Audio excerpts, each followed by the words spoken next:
question. And people really get into the magic of like, there's got to be a magic question. Sometimes there is, sometimes there isn't.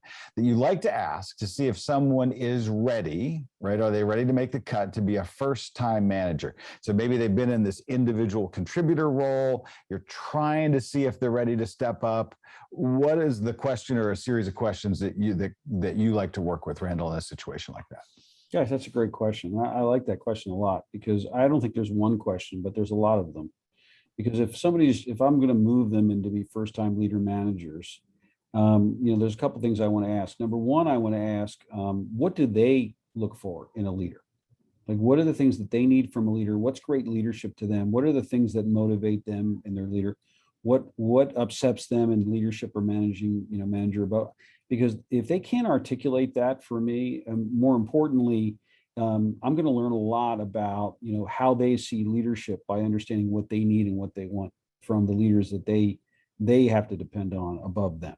So that would be one. Another question I might ask is, and it's a favorite of mine, which is, what qualities about them are they most proud of, and what qualities are they least proud of that they possess? So what are the things about themselves they like the most, and what are the things they like themselves the least? And then I would follow up those questions by whatever answer I got. I would connect them to the idea of how does that connect to managing and leading other people, right? So imagine I asked you a quality that I didn't like about myself was impatience. I'm an impatient person. And say, tell me how you're impatient with other people when they don't get the kind of results that they're supposed to get. And then, for somebody to say, hey, I just can't stomach it. It turns me off. That's probably not a great answer for somebody that I'm ready to promote to a new managerial role. And so I want to explore it some more. I don't mean there's a litmus test. You give me X answer and therefore you can't be a leader manager. But I want to explore and say, where's the temperament? Where is all this going? Another question that I might ask is, from a facilitative directive standpoint, right? Tell me how it is that you could lead. Like, could you run an entire meeting just by asking questions? Is that something you could do? I don't mean that you've done it, but could you do it? Could you envision yourself do it? Let's practice for a minute. Like, how would you do it? Because people that are ready to lead won't have a problem. They might be a little clumsy.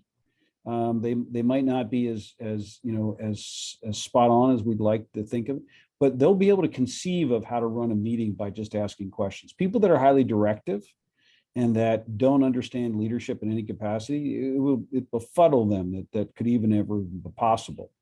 That you could run a meeting without giving any directions and just by asking questions. So there are those. I mean, I could keep going. Those are some things that come right to mind. I like that question a lot. Because I'm always thinking about how does somebody, but it's the idea of this first-time leader, first-time manager. And my basic premise, by the way, is if somebody has passion for it, give them a shot. I mean, because passion means a lot. The attitude means a lot. And so I'm going to be less critical of first time than I would other places. It doesn't mean I'm going to let them torture other people, but I'd like to see that passion play out and see how it develops their learning. Right. Yeah, well, that leads to the question I had in mind as a follow-up here, which is before you even get to the question stage, right? And you gave us 3 really good questions you might ask to discern that. But what are the other things you're observing? Like before you actually sit down with the person to say, are you ready to run the meeting with questions? Are there other patterns you're looking for in somebody that you're thinking this person might be able to step up? What are you looking for before you even get to the question stage? Yeah, I'm looking for people that both can follow and lead, where they're credible to other people, but they're very good at following other people. They're not just in that directive mode where they can only be top dog in the room. They can take direction. They can facilitate, and they know when to speak up, when they don't speak up. I mean, gosh, there's so many things that I'd be looking for, but I'm really looking for a facilitative mindset, somebody that understands how to create conversation, how to create dialogue, how to include people, how to reach decisions, how to create and build consensus, all those kinds of things, because those are the not natural things. The natural things are to simply say, here's my opinion, this is what we got to get done, here's my design. Those are the natural things for people that are task oriented. Obviously, you wouldn't be considering somebody that's not good at getting tasks done. So you want to say, okay, do you have a second gear? right? I know what your first year, I can see your first gear. Your first gear is you get stuff done, right? And you're good at getting tasks done, and maybe even with excellence, which is why we're even talking, having this conversation. But do you have a Right, second yeah. gear, a more facilitative gear that you can turn on and turn off when you so choose to lead people in a bigger way? That's what I'm looking for.